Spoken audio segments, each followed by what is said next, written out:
मैं हूं सैयद अखिल, आप देख रहे हैं मेरे साथ परभणी आज तक। सर्वे सर्वा गणेश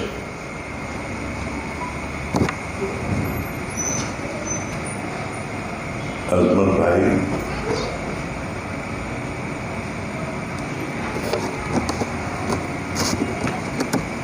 परभणी के उप महापौर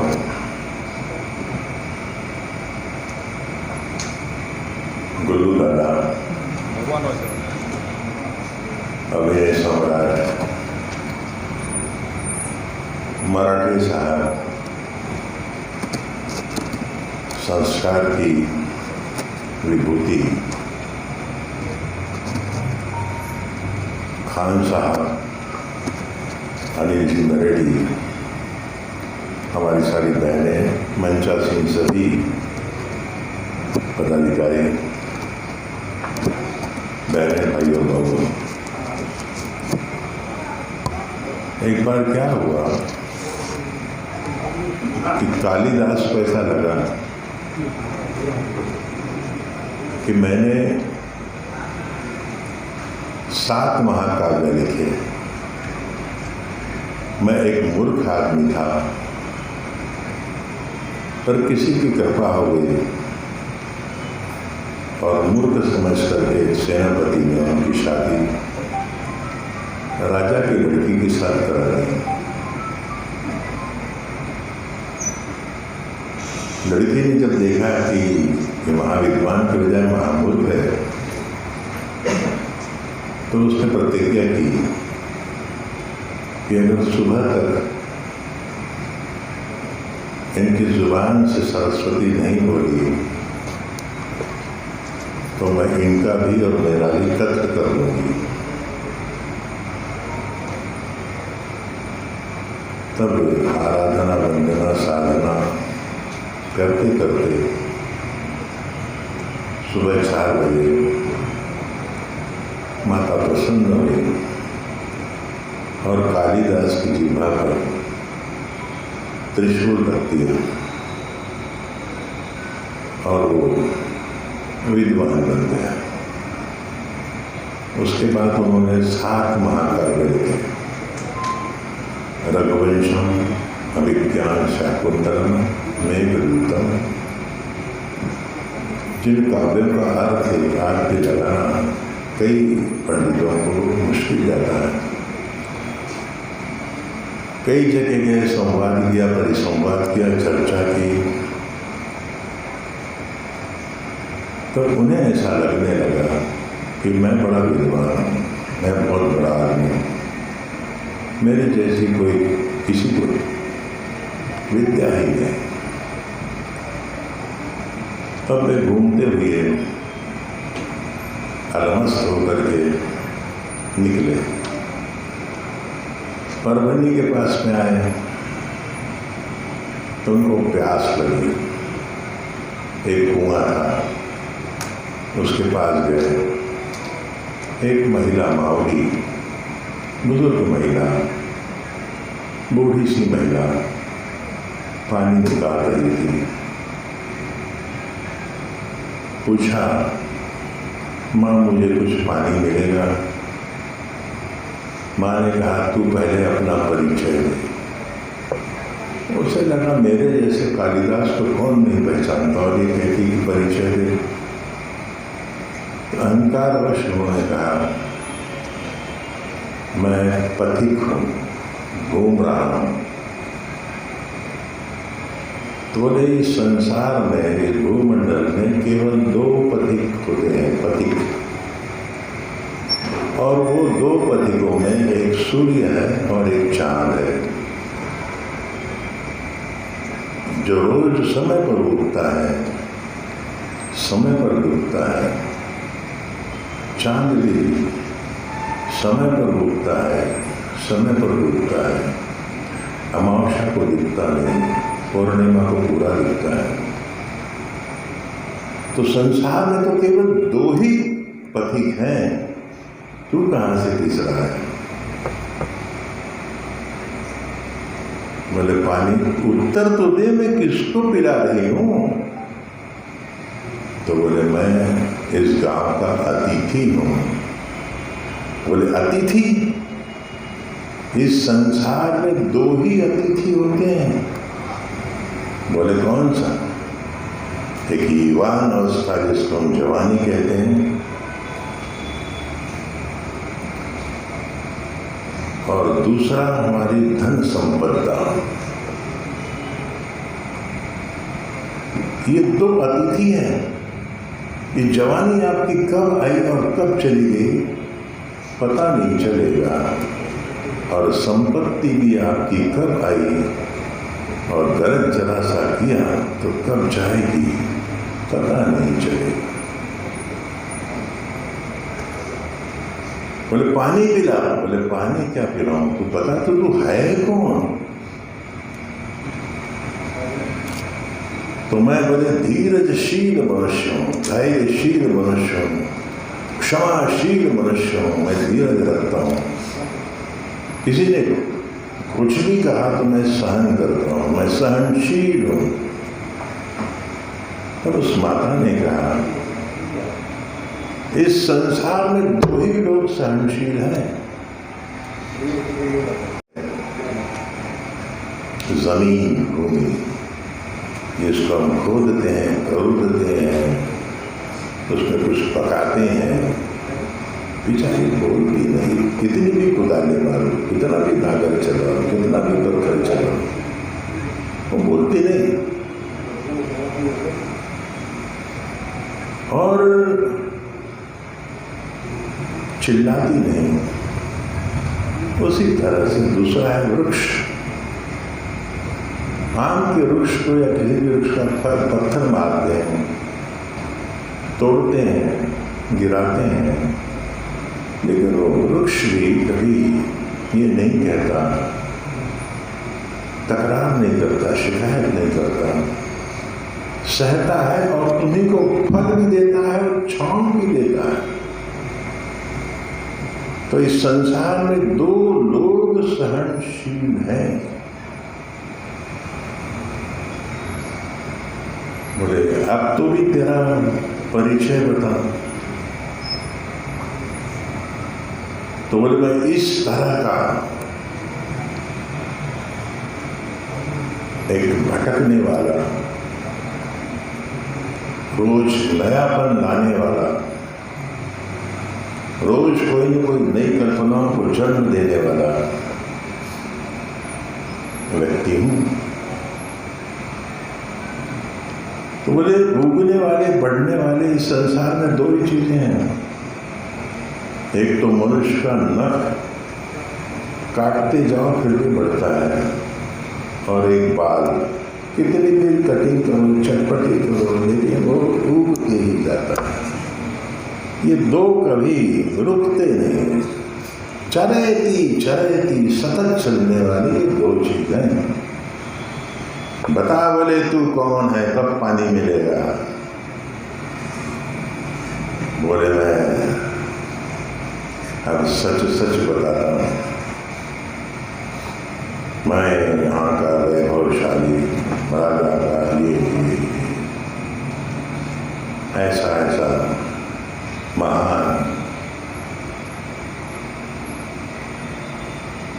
महान हूँ। बोले यहाँ पर तो दो ही पागल। मैं बोले पागल हूँ? पागल? कालिदास कहते जब सब मार क्या है बढ़िया पूछ रही है। बोले मैं पागल हूँ, आई एम मैड। तो बोले संसार में दो ही लोग पागल हैं, एक राजा और एक मंत्री, जिनके पास कोई ज्ञान नहीं होता, लेकिन मस्का लगा करके इसको उसको मार करके कुछ तो भी तोड़ फोड़ करके राजा बन जाते। और मंत्री वो होता है जो दिन भर मस्का लगा कर क्या चाहिए इसको, दारू पाहिजे का, मटन पाहिजे का, काय पाहिजे, बकरी पाहिजे, बोकडं पाहिजे, काय पाहिजे ते द्यायचं आणि आपलं पद स्थिर ठेवायचं। दो पागल, तू पागल नहीं है। पागल इतने प्रश्न और इस तरह से बात नहीं करता। तो वो फिर बोलता कि मेरे पास तो कोई उत्तर ही नहीं। तो उस बुढ़िया के वो पाँव पड़ता है। जैसे ही पाँव पड़ता है तो सरस्वती खड़ी हो जाती है, और सरस्वती खड़ी होने के बाद बोलती, माते तुम? बोले हाँ। कालिदास तूने कहा कि ज्ञान होने के बावजूद अहंकार नहीं होना चाहिए, और तुझमें इतना अहंकार है कि एक सामान्य स्त्री को देखकर तू अपना मूल परिचय भी नहीं दे रहा। तो बोले, मनुष्य को सच्चा मनुष्य ज्ञानी कौन है, वैज्ञानिक कौन है, आध्यात्मिक कौन है, संस्कारी कौन है, संवेदनशील कौन है, विवेकशील कौन है, गुणवान कौन है, धैर्यवान कौन है, प्रज्ञावान कौन है, प्रतिभावान कौन है, मेघावान कौन है, समग्र चिंतनधारी कौन है?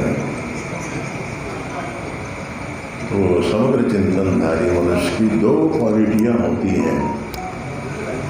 To things should be there in him. One is intelligency and second is emotions. आपके पास में चातुर्य बहुत है, चतुराई बहुत है, लेकिन आपके पास में संवेदना नहीं है। प्रकृति में प्राप्त अस्तित्व को जानकर कौन कैसा है इसकी समझने की जो सोच है, विचार है, चिंतन है, मनन है, उसको समझने की शक्ति आप में नहीं रहेगी तो आपका सर्वज्ञान का नाश होगा। और इसी चीज को चाणक्य ने भी चंद्रगुप्त को कहा था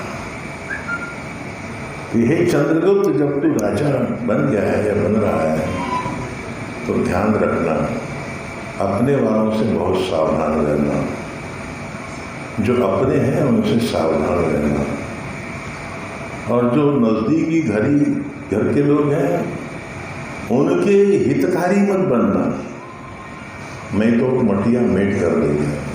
बाबाला देऊन टाक, बहिणीला देऊन टाक, याला देऊन टाक, काला देऊन टाक, मटिया मेट कर देगा। तो चाणक्य ने 3 नीतियां बताई। एक नीति है ब्रह्म विद्या की, विष्णु विद्या, उसमें शास्त्र है। एक कौटिल्य का अर्थशास्त्र है जिसमें इकोनॉमिक्स है, और एक है अर्थशास्त्र। एक नीति शास्त्र, एक अर्थशास्त्र और एक तत्वशास्त्र। तत्वशास्त्र का बेस 4 चीजों पर होता है: समाजशास्त्र, अर्थशास्त्र, नीति शास्त्र। और अर्थशास्त्र का प्रयोजन प्लानिंग, प्रेमाइसिंग, फोरकास्टिंग, कोऑर्डिनेशन, कंट्रोल पर होता है। और नीति शास्त्र जो होता है वो परिस्थिति के अनुरूप अपनी बुद्धि को प्रगल्भ करके, विवेक को धारण करके आगे बढ़े, उसमें होता है। यही बात कृष्ण ने भी कही। और संविधान एक रास्ता में बाबा साहब आम्बेडकर ने भी इन्हीं सारी चीजों को पिरोया। अधिकार दिए, आपको मत का अधिकार दिया, आपके पास में रिट पिटीशन का अधिकार दिया, लेकिन कर्तव्य के बंधन के बारे में भी हम पर वो बात छोड़ी गई। कर्म का बंधन भक्ति को, भक्ति का बंधन ज्ञान को, आचरण का बंधन उसी तरह देश को महान बनाने के लिए, समाज को बड़ा बनाने के लिए कर्तव्य का बंधन भी आवश्यक है। ये संविधान कहता है। अब रही बात शिक्षा के क्षेत्र में काम करते वक्त, उपमा, मौजा और सारे लोगों को मैं बताना चाहता हूँ कि आपकी यहाँ पर बाबा हुए थे साईं बाबा, वो दो बातें कहते हैं, अल्लाह मालिक है, राम जी भला करें। अब विशेष प्रश्न आता है कि किसका भला करें, मालिक किसके लिए? प्रयत्नांति परमेश्वर। हमको प्रयत्न करना पड़ेगा, पुरुषार्थी बनना पड़ेगा, प्रयत्नशील बनना पड़ेगा, कर्मशील बनना पड़ेगा। और जब लोक भावना इस तरह की बन जाती है तब कोई भी चीज इम्पॉसिबल नहीं रहती।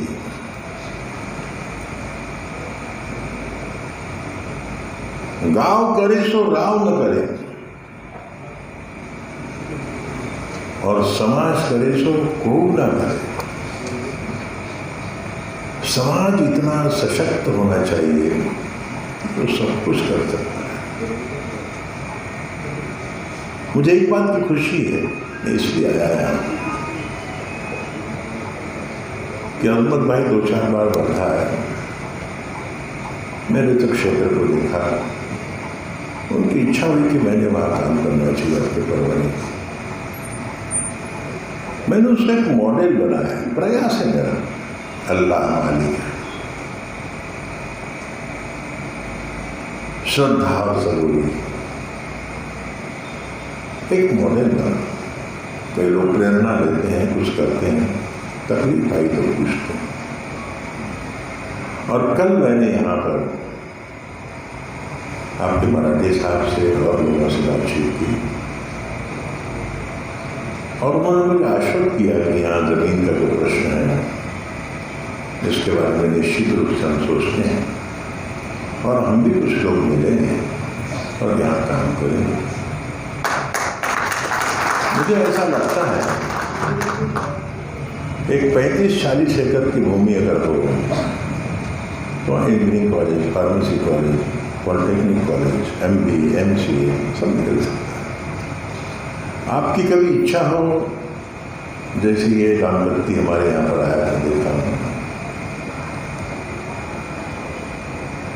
तो उनको प्रेरणा मिलती है। एक बात याद रखना, कितना भी बड़ा कोई भी नेता हो, क्योंकि मैं 25 वर्षों तक कांग्रेस का अध्यक्ष रहा, EGS कमेटी का अध्यक्ष रहा, मैं शरद पवार जी के साथ में काम किया, मैंने यशवंतराव शंकरराव चौहान के साथ काम किया, मैंने यशवंतराव चौहान के साथ काम किया, मैंने विनोबा भावे के साथ काम किया। मेरे उस परिसर में गांधी जी खुद आकर स्नान किया करते थे, उसको बापू जी वाली मैंने नाम दिया। मेरे पिताजी भी उनके साथ काम करते थे।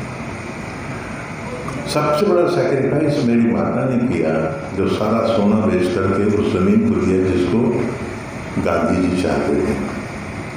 मेरी माँ जब गुजरी तो उसने कहा, बेटा यहाँ महिलाओं के लिए स्कूल कॉलेज बना, बेचना नहीं।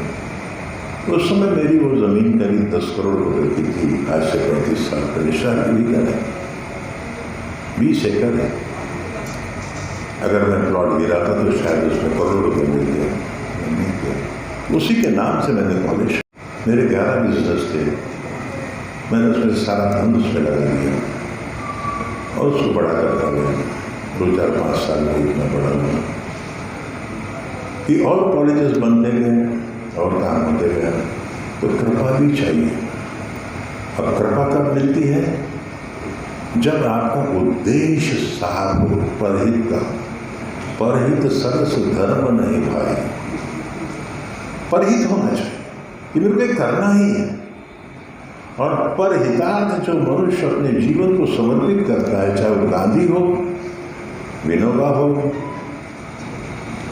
बाबा आमटे हो, प्रकाश आमटे हो, और जीता कौन है, जिंदे कौन है, ये अमर कौन है, यही है। जिसके बाद अब्दों का धन है। क्या हम किसी सेठ की पूजा करते हैं? क्या उसको फोटो लगाते हैं? नहीं। हम अगर पूजा करते हैं तो एक चरित्रवान आदमी की पूजा करते हैं, एक गुणवान आदमी की पूजा करते हैं, एक अच्छे साहित्य की पूजा करते हैं, लेकिन उसके साथ साथ में और भी कुछ बातें हैं। उसका चरित्र अच्छा होना चाहिए, उसकी सोच अच्छी होनी चाहिए, उसका कर्म समाज के लिए हितकारी होना चाहिए। और अगर आपका सब कुछ ठीक है और आपका सोच, आपकी समझ अच्छी नहीं है, आपका आचरण नहीं ठीक, एक श्लोक मैं कहता हूँ संस्कृत में, आचारहीनम न पुनन्ति वेदा यद्यपि गीता सहर्षण विरंगे मृत्युकाले सर्व त्यजन्ति यद्यपि गीता सहर्षण विरंगे। आपके साथ 6 शास्त्रों का ज्ञान है, लेकिन अगर आप नीति विहीन हो जाते हैं, चरित्र विहीन हो जाते हैं, तो रावण जैसे के पास से भी सारे शास्त्र चले गए और उसको मरना पड़ा। और हनुमान जी जैसे आदमी को, जो वानर कुल में थे, वो अमर हो गए। और ये कहा गया है कि तेषाम न विद्या न तप न दान न शील न गुण न धर्म ते मर्त लोके भूरि भार भूता मनुष्य रूपे न मृगश्चरन्ति। इसको कई चाणक्य से लेकर बड़े बड़े विद्वानों ने कहा कि तेषाम न विद्या, विद्या आनी चाहिए, तप दान शील गुण धर्म, ये 6 चीजें होनी चाहिए। और अगर ये नहीं है तो वो मनुष्य रूपे न मृगश्चरिंत्र, वो एक जानवर के समान इस भूमि पर भार है। और जैसा सरस्वती ने कहा, तो सरस्वती ने एक श्लोक कहा, किसको? कालिदास। कालिदास सुनो, तुम मेरे बेटे हो। अभिवादनशील से नित्यम व्रतपसेविनम चत्वारि तस्य वर्धन्ते आयु विद्या यशोवनम। नम्र रहोगे अंदर से, विनम्र रहोगे अंदर से, तो आयु विद्या यश और बल बढ़ेगा। आयु बढ़ेगी, यश बढ़ेगी, बल बढ़ेगा, विद्या बढ़ेगी। और अगर आप में अहंकार आ गया तो हमारा सबसे बड़ा दुश्मन कौन है मालूम है? अहंकार से दुश्मन, हमारा अहंकार ही हमारा दुश्मन। मी मोठा, मी लगन असं केलं, मी तसं केलं, माझं घर असं आहे, ते तसं आहे। गावातले लोक माझ्याकडे पाहून दिवस रात्र जळतात, कसे आले पैसे, कुठून आले पैसे, काय? I am not Ram, I am Ravan. मेरे पास सब कुछ था, सब चला गया, मट्टी में मिल गया। इसलिए हमको हमारे जीवन में संवेदनशील होना चाहिए, विवेकशील होना चाहिए, विनम्र होना चाहिए। मैंने अजमत भाई को बोला, मेरे को 6-7-8 बजे तक पहुंचना है, लेकिन उसने मेरे को इतना चढ़ाया, इतना असं चढवलं का लेकर की त्या चण्याच्या झाडाचे 20 पोते चणे निघून गेले। म्हणजे हे 20 पोत्याचा विकून 1 लाख रुपये भेटते। स्वाभाविक आहे, आजची प्रथा आहे, कोणाची खूप तारीफ करा, काहीतरी भेटून जाईल। पण या फाटक्यापाशी आहेस का? आहेस का? जे काही आहे ते डोक्यात आहे, ते डोक्यात आहे ते यासाठी आहे की मला देवीने सांगितलं होतं, अन्नाचं दान कर, शिक्षणाचं काम कर आणि मुखातून चांगल्या गोष्टी सांगून समाजाला परिवर्तित दिशा देण्याचं काम कर।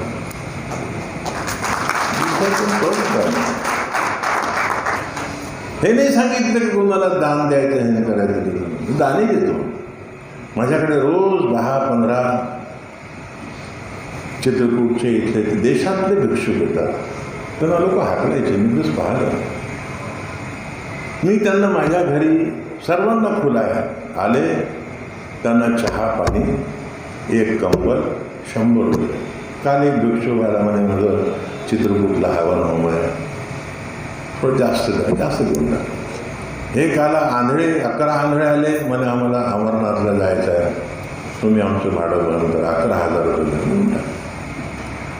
आता माझ्यासोबत रोज बरेचसे डॉक्टर राहतात. ते म्हणतात, भाऊ sir are you mad, why you are paying this much to them.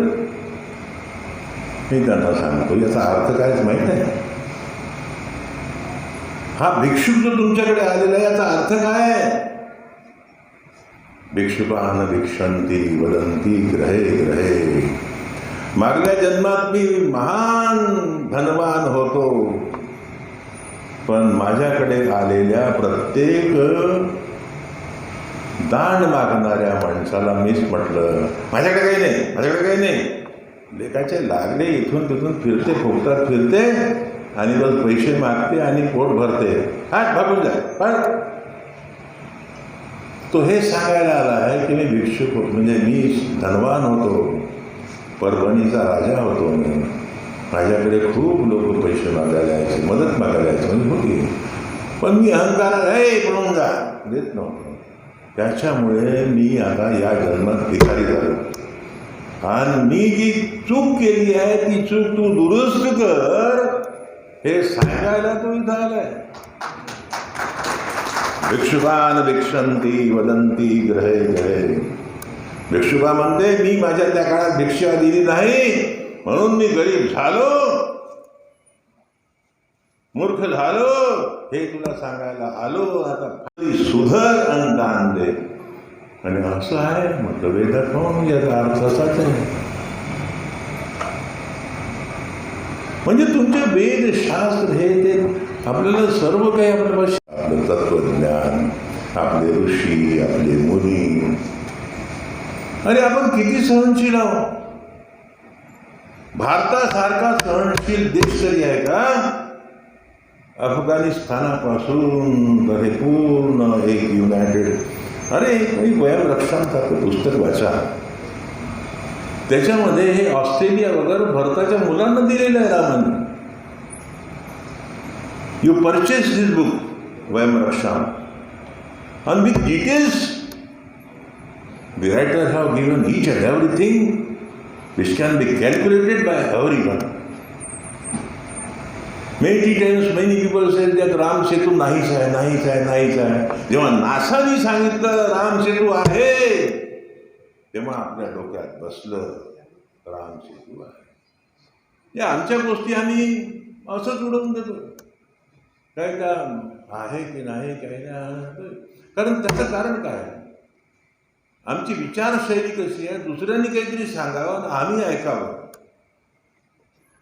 पण ते निरीक्षण पाहिजे, परीक्षण पाहिजे, समीक्षण पाहिजे, समन्वय पाहिजे, जे तत्वदर्शन पाहिजे, जे इन्स्पेक्शन पाहिजे, जी डिस्कवरी पाहिजे, ते आम्ही घेतो का? आम्ही त्याच्या आतमध्ये जातो का? आम्ही कधी त्याचा प्रयोग करतो का? ही फिजिक्स काय, ही केमिस्ट्री आहे, ही मॅथमॅटिक्स आहे, कोण माहीत आहे का? या जगामध्ये खगोलशास्त्रामध्ये सर्वात मोठा माणूस जगात कोण झाला? आर्यभट्ट. आणि आर्यभट्ट जन्माला आला तेव्हा त्याच्या ज्योतिषांनी सांगितलं त्याच्या बापाला, तोही ज्योतिष होता, की हा मुलगा जर तुमच्याकडे राहिला तर तुम्ही वरून जा. मग काय करू? याला सोडून द्या म्हणे, तुमच्याजवळ ठेवू नका. त्याला एका पाण्याच्या ह्याच्यात टाकून दिलं टोपली, आणि तो बिचारा एका मल्हाराकडे जगला. म्हणजे तो मोठा झाला 5 वर्षाचा, त्याला लक्षात आलं त्याच्या की मी याचा मुलगा राहूच शकत नाही. त्याने विचारलं, बाबा सांगा की तुमचा मुलगा आहे का? पण नाही बेटा, तू असा असा आला आहे आणि मी तुला पोचला. मग माझा बाप कोण? मला माहीत नाही. त्याने सांगितलं की मी आपल्या बापाला शोधून काढेन. आणि म्हणून तो मग फिरतो आणि पाहतो. तो गणितज्ञ होता, तो भविष्यज्ञ होता. आणि शोधता शोधता तो पाहला एका ठिकाणी आला आणि त्याचे वडील त्याला एक साधू रूपात दिसले. आणि त्यांनी एक मंत्र म्हटला खगोलशास्त्राचा की हा हा तारा या वेळेस चुकून पडेल खाली उल्का. तेव्हा त्यांनी ऐकलं, त्यांनी गणित केलं आर्यभट्टाने. आणि ते गणित, बेटा थोडं थांबून जा, 5 मिनिटात मी संपवून देईल. आणि त्यांनी काय केलं, ते कॅल्क्युलेशन केलं आणि सांगितलं की नाही, हे तुम्ही जे टाईम काढलाय त्याच्या 1 तास आधी तो उल्का पडेल आणि तो उल्का 1 तास आधी पडला. तू कोण? तर म्हणे मी असा असा टोपलीत आलो. मग त्यांची ओळख झाली. म्हणजे आर्यभटांनी आपल्या बापाला गणितशास्त्राच्या अनुषंगाने ओळखलं. तो आर्यभट, त्याचं नाव आपण दिलंय. होईल भास्कराचार्य. 11व्या शतकामध्ये भास्कराचार्य झाले. त्यांनी शोधलं गोलाध्याय, बीजाध्याय, गणिताध्याय, आणि याच्यातून ते ग्रंथ तयार केलं त्याने. आणि त्याच्या अनुषंगाने ही जी नंबर थिअरी आहे 1 2 3 4 5 6, ती नंबर थिअरी तिथून निघाली. हे आपल्या लोकांनी शोधलेलं आहे. किती लोकांना माहीत आहे त्याचा तो जन्म कुठे झाला. आणि हे म्हणतात की भास्कराचार्याचा जन्म या बुलढाणे आणि या तुमच्या या भागामध्येच झालेला आहे. आणि ते संस्कृतमध्ये आहे लिहिलेले. पण आपण किती त्याच्यामध्ये खोलीत जातो.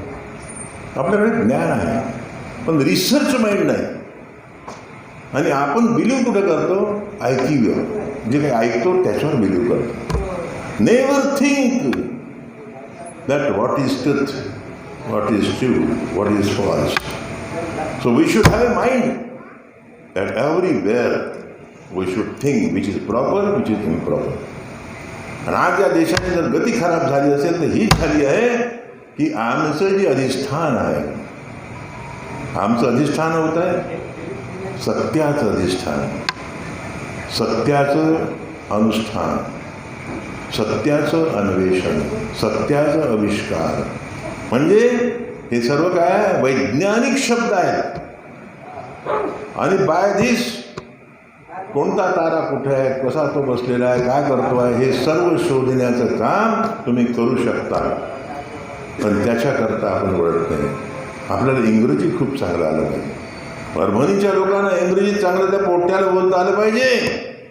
आणि तो पोट्टा बोलल्यानंतर मग 5-10-15 वर्षांनी अमेरिकेत गेला पाहिजे. आणि माझ्याकडे आता एक जोशी म्हणून इंजिनियर आहे, वृद्धाश्रमामध्ये आहे, त्याला 30,000 पेन्शन आहे. मी एका कार्यक्रमाला गेलो, त्यांनी सांगितलं अग्निहोत्री साहेब, मी मेल्यावरती माझ्या पोराला माझी लाश देऊ नका, कारण माझं घरदार सर्व माझ्या सुनेनं लुटलं. ते तिथे जाऊन बसले आणि मला इथे सोडून दिले, वृद्धाश्रमात आहे. माझे डोळे तुम्ही दान करा, हे करा, आणि तुम्ही माझं देहदान करा, माझा विधी तुम्ही करा. इतक्या म्हणजे संवेदनशीलतेने जो माणूस सांगतो आहे, काय समजेल त्याला. ही मुलं तयार करायची नाही. आम्हाला मुलं ही तयार करायची की विद्येचं ज्ञान प्राप्त करा आणि स्वतःच्या देशाचा विकास करा, स्वतःच्या गावाचा विकास करा, स्वतःच्या परिसराचा विकास करा. कोणी येऊन करणार नाही. तुम्ही जर प्रयत्न केले तर मोदी मदत करेल, शरद पवारही मदत करेल, तोही करेल, तोही करेल, तोही करेल. तुम्हाला पाणी आणू शकतात, ते आणू शकतात, तेही करू शकतात. आणि भाजीपर्यंत मी सांगायचं की मी असं असं करून देईल, असं नाही. मी इतका वाचाळ नाही, मला ती ईश्वराने शक्ती दिली आहे. हा एक मात्र करा. मी तुमचं प्लॅनिंग प्रिमायसिंग कसं केलं पाहिजे, काय केलं पाहिजे, तुम्ही 4 हात समोर या ना. आपण लग्न करतो की नाही, तर व्याहाने इकडचे आणि तिकडचे थोडं पुढे पुढे गेलं पाहिजे, तेव्हा लग्नाची गाठ जमन का नाही.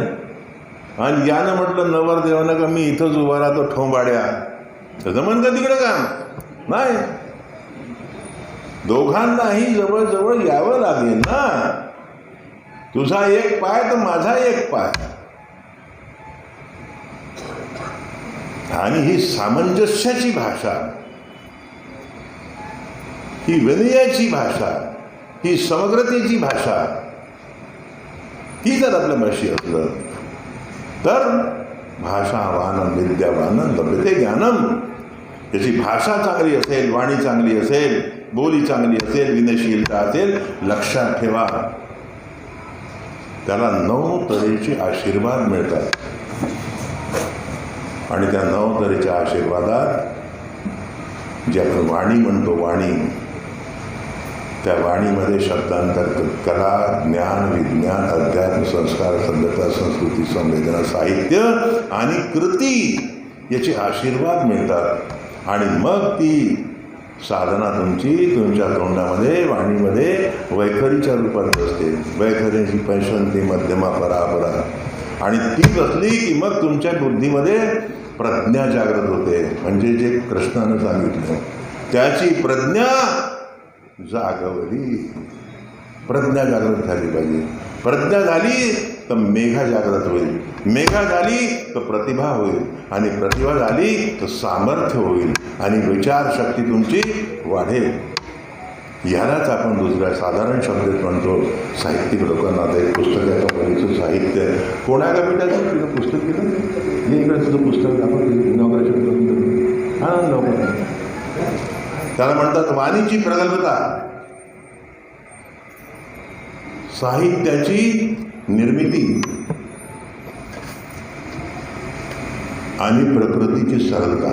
ये न्यूज़ कवर किए हमारे परभनी आज तक के कार्यकारी संपादक बाबरुद्दीन सिद्दीकी, 24/7 माझा महाराष्ट्र न्यूज़ चैनल के कार्यकारी संपादक सत्तार खान पठान, परभनी टुडे के कार्यकारी संपादक रियाज कुरैशी, परभनी आज तक के जिला प्रतिनिधि सैयद मुबीन, इन्होंने मिलकर मैं हूं सैयद अखिल। आप हमारे चैनल को सब्सक्राइब करें। सब्सक्राइब करने के बाद बेल आइकन का बटन ज़रूर दबाएं। उसी के साथ आप हमारे चैनल को लाइक करें, शेयर करें और कमेंट करना ना भूलें। आप हमें Facebook, Twitter, Instagram, Telegram, WhatsApp, YouTube पर भी फॉलो कर सकते हैं।